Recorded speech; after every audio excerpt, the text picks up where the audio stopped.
இந்த உலகம் பூமி அழியக்கூடிய காலகட்டங்கள்ல ரெண்டு நகரம் என்னைக்குமே அழியாது. அந்த நகரம் ஒண்ணு காசி, இன்னொன்னு ஸ்ரீவாஞ்சியம். இந்த மகத்துவமான நேரத்துல நம்ம 5 பேரோட என்னைக்கு ஒன்றா இருக்கு நம்ம என்ன சொல்றோம்.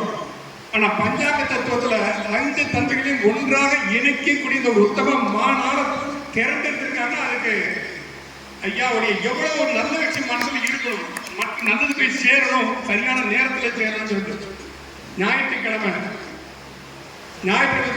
தத்திகை திதி, சூரியனின் நட்சத்திரம், ஆயுஷ்மான் நாமயோகம், பவகரணம், இது 5 சேர்ந்து மொத்தமா வரவே வராது. அது எப்படித்தான் தேடி எடுத்தாலும் தெரியல, கண்டுபிடிக்க முடியல.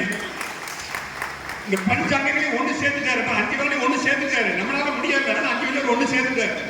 எல்லாம் ஒன்னா இருங்க, பஞ்ச பாடல்கள் மாதிரி இருங்க அப்படின்னு சொல்லி. அப்ப இந்த கர்மங்களை தீக்கூடிய தரம் தான் இந்த வாஞ்சியம். நம்ம கர்மா பத்தி பேச வந்துருவோம். கர்மா என்ன செய்யும்? ஒரு சின்ன கதைகளோட முடிச்சுடுறேன், நேரம் அதிகமா இல்லைங்கிறதுனால. கிருஷ்ணர் பிறந்தது மதுரால, வளர்ந்தது பூரா கோகுலத்துல. அவர் 14 வயசு இருக்கும்போது மதுராவுக்கு வராரு. மதுராவோட அரசனாய கம்சனை வசம் பண்றாரு. கம்சனை தாய் போய் தேவகி போய் ஜெயில போய் மீட்கிறார்.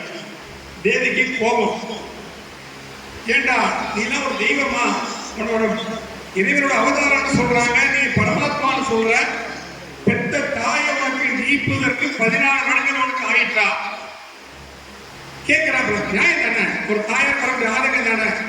கிருஷ்ணன் சிரிச்சுக்கிட்டே சொன்னார், கல்யாணத்தையும் பண்ணி வச்சு சின்ன வயசுல 14 வருஷம் எனக்கு காட்டு கலைக்கிறது யாருமா அனுபவிப்பான்னு கேட்கிறார். புரியுதா யாருக்காவது? புரியலையா? ராமாயணத்தில் ராமரை காட்டு கலையை கைகை தான் இங்கு தேவகியாக வருகிறார்.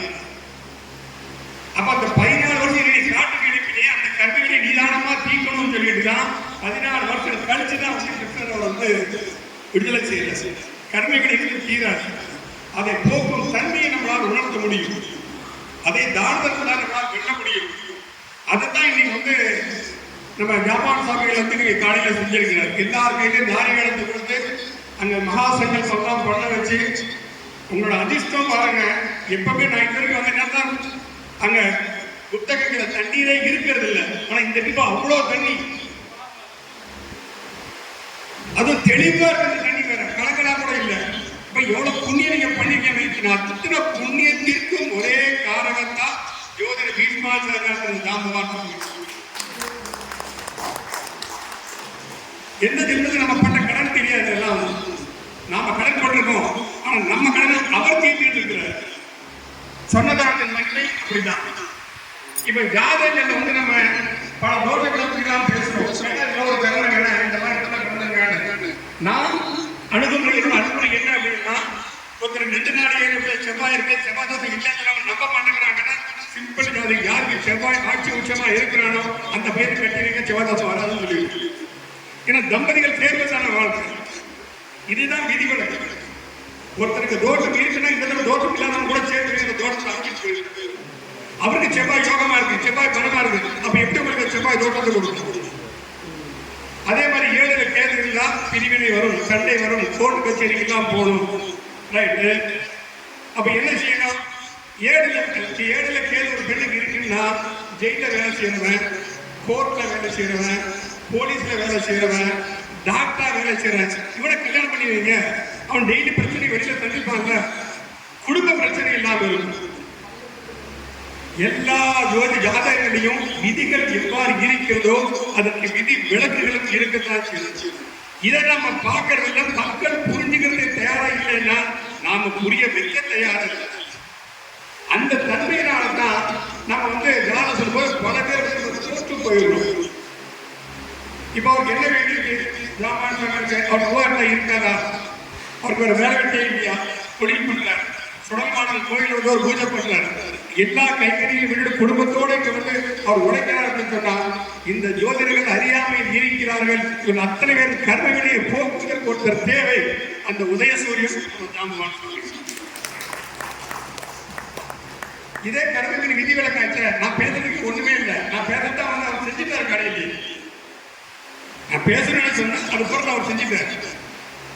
முக்தியை தரக்கூடிய இந்த கஷேத்திரத்தை அவர் தேர்ந்தெடுத்திருக்கிறார். எத்தனை வாட்டி காலையில் வருத்தப்பட்டார்.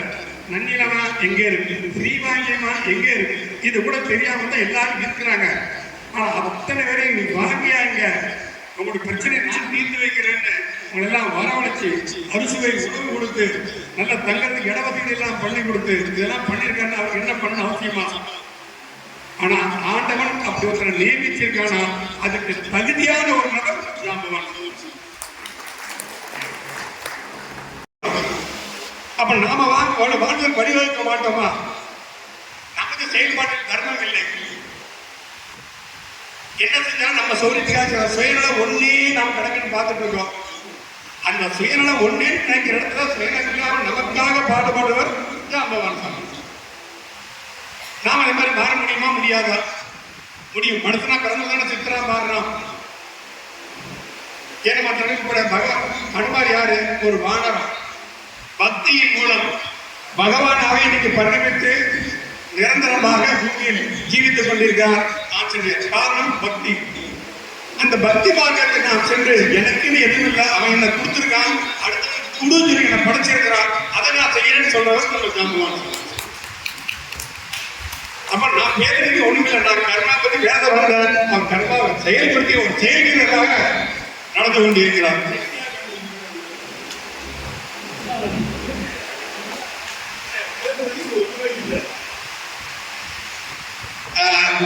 நேரடி காரணம் வேற ஜாதக விஷயங்கள்லாம் அடுத்த மொத்தம் நேரம் கிடைக்கும் சந்தர்ப்பம் பேசலாம். ஒரு அருமையான வாய்ப்பை கொடுத்த ஜாம்பவான் சாமி நிறுவனருக்கும் மற்ற சமய ஒருவர் திருநாவுக்கரசர், அப்பர் சுந்தரர், மாணிக்கவாசர் அனைவருக்கும் உங்கள் அனைவருக்கும் நன்றியை தெரிவித்து நன்றி. வணக்கம்.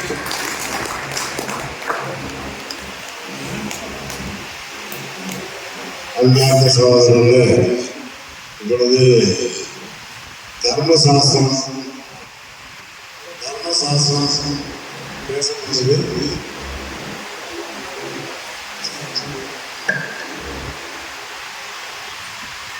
தர்மசாஸ்திரம் பேசப்படுகிறது.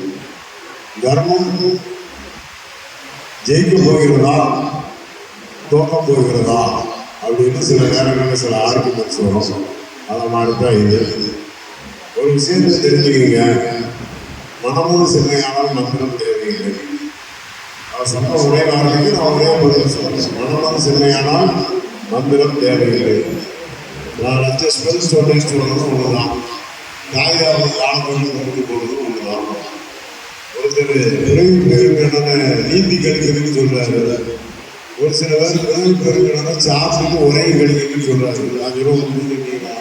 அவரவர் பணிபடி அவரவர் வந்தனர். வீட்டு புறந்தது தாயின் கிழக்கு என்னை சாந்தோனாக்குவதை நாங்கள் கூடாது. முந்தி தவறு கடந்து 300 நாள் சுமந்து அத்திவகளாக வந்து பெற்றெடுத்த அனுபவத்தால் தொந்தி சரியே குழையதுடன் பார்ப்போரும் பட்டத்தார் தான். பொம்பளை பிள்ளைகளே ஆகாதும் படித்தவரும் பட்டத்தார் தான். அதனால எந்த கர்மா நம்மளோடு வரும், எந்த கர்மா நம்மளோடு போகும். அழகாக படித்தார்கள். கருவோடு உள்ளது தெருவோடு போனது என்று சொல்லுவோம். இப்பொழுது அவர் பேசுகிறது அத்தனையும் உண்மை. ஒரு ஜோதிடர் தன்னுடைய கர்மாவை காயத்தின் மூலமாக கணிக்கலாம் அப்படின்னு சொல்லி சொல்றாரு. ரைட்டா? ஒருத்தர் கர்மம் செஞ்சு கணிக்கலாம்னு சொல்றாரு, ஒருத்தர் கனவு வழிபாடு செஞ்சு கணிக்கலாம்னு சொல்றாரு. ஆனால் எல்லாருக்கும் மருந்து கொடுக்குற டாக்டர் தலைவலிச்சா மருந்து சீட்டை அடிக்கிற மனநோக்க மாத்திரை எடுத்துருக்குவார். நல்லா தான் பேசு அது ஒன்று ஒன்று வேண்டாம். இதில் உண்ணாவிரத எப்படி கல்யாணங்களை கொண்டு கையெழுத்து பயன்படுவாங்க தெரியுமா? யாராவது ஒரு ஆளை போய் உங்களுடைய தொழில் அப்படின்னா அஷ்டாலட்சம் யாராவது உடைய செடியை சொல்லி கொடுத்துருக்கீங்களா? சகோதர சகோதரி பிள்ளைக்கு பண்ணிட்டு இடையே கொடுத்துருக்கீங்க. யாராவது ஒருவர் உங்க தொழில் அப்படின்னு கேட்கும்போது நீங்க அஷ்டாலஜம் எழுதி கொடுத்துருக்கீங்கன்னா யாராவது ஒருத்தர் மைய தோணும். 2 பேர் எழுதி கொடுத்துருக்காங்க. மிச்சம் பேர் நம்ம எழுதி கொடுத்துருக்கோமா? எழுதி கொடுக்குறோம். நான் சொல்ல உங்களுக்கு அடுத்து இவங்கெல்லாம் அவருடைய மாணவர்கள் தான் இருந்தாலும் அடுத்து எழுதி கொடுக்கும்போது 1 வருஷம் தான் அவங்க எழுதி கொடுத்தாலும் அடிஷனல் அப்படின்னு போட்டு ஒரு அஷ்டாலட்சம் ஒரு எழுத்து எழுதுங்க. அதுக்கப்புறம் தான் நீங்கள் அரசியல் கேள்வியை யாரும் கேட்டாங்கன்னா ஐயா சீனி கேட்டாங்க, யாராவது தொழிலில் அஷ்டாலஜம் வெளியே கொடுக்குறீங்களா சார்? எழுதி கொடுக்குறேன். நீங்கள் எழுதி கொடுக்குறீங்களா? நானும் எழுதி கொடுக்குறேன் சார். நான் அஷ்டாலஜம் படித்தேன் தெரிந்தேன். சரியா? ஒரு 2 நிமிஷம் என் பேரை அந்த மைக்கில் பேசுகிறேன். அடுத்த வாரிசு பேசுகிறேன் sir. Good morning, I am Maharaja. Welcome to all of you. Welcome to all of you. Free astrology spirituality festival. I am proud of you. You grand class because one of the best astrologer in Nagar. Nepal 32 வருட கணக்காக ஜோதிட துறையில் இருக்கிறார். எண்ணற்ற பல பதக்கங்களை தலைசிறந்த பேரை செய்கிறார். இந்த 53வது மாநாட்டில் நான் என்ன பேச வந்துள்ளேன் என்றால், இந்த ஸ்ரீவாஞ்சியம் நன்னில மாநாட்டில் நான் என் நேபாளை பற்றி பெருமையாக பேச வந்துள்ளேன். நேபாள் அன்பான மனிதர், இறக்கமாக கொண்டவர், மிக நல்ல மனிதர். நேபாள் ஏழை எளிய மக்களுக்கு பல உதவிகளை செய்கிறார். நேபாள் ஏழைகளின் பசியை போக்குவதற்காக 30 ஆண்டு காலங்களாக தினமும் அன்னதானம் செய்து வருகின்றார். அது மட்டும் இல்லாமல் பல உதவிகளையும் செய்திருக்கிறார். இந்த ஐப்பா எனக்கு வாழ்வில் கிடைத்திருக்கு. நான் நன்றி சொல்லிக்கிறேன். கடவுளுக்கு தலைவனுக்கு நன்றி சொல்லிக்கிறேன்.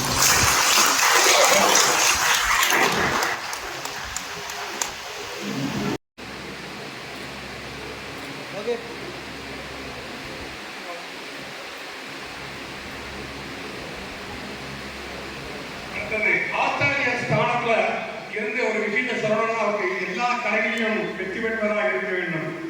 பாரம்பரிய ஜோதிடமாகட்டும், எண்கணிதமாகட்டும், பட்சி சாஸ்திரமாகட்டும், அர்த்தவர்க்கமாகட்டும், அனைத்திலுமே ஒரு வித்தகர். எனக்கு பட்சி சாஸ்திர குருன்னு நான் சொல்லுவேன்.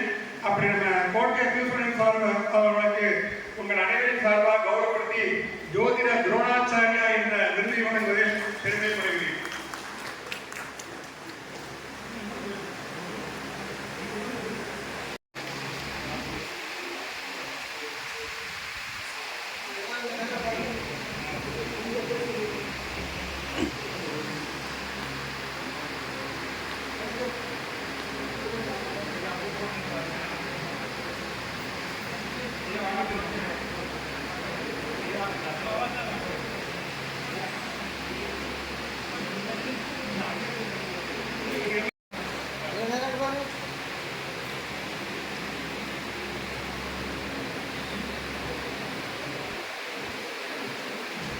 Okay, thank you.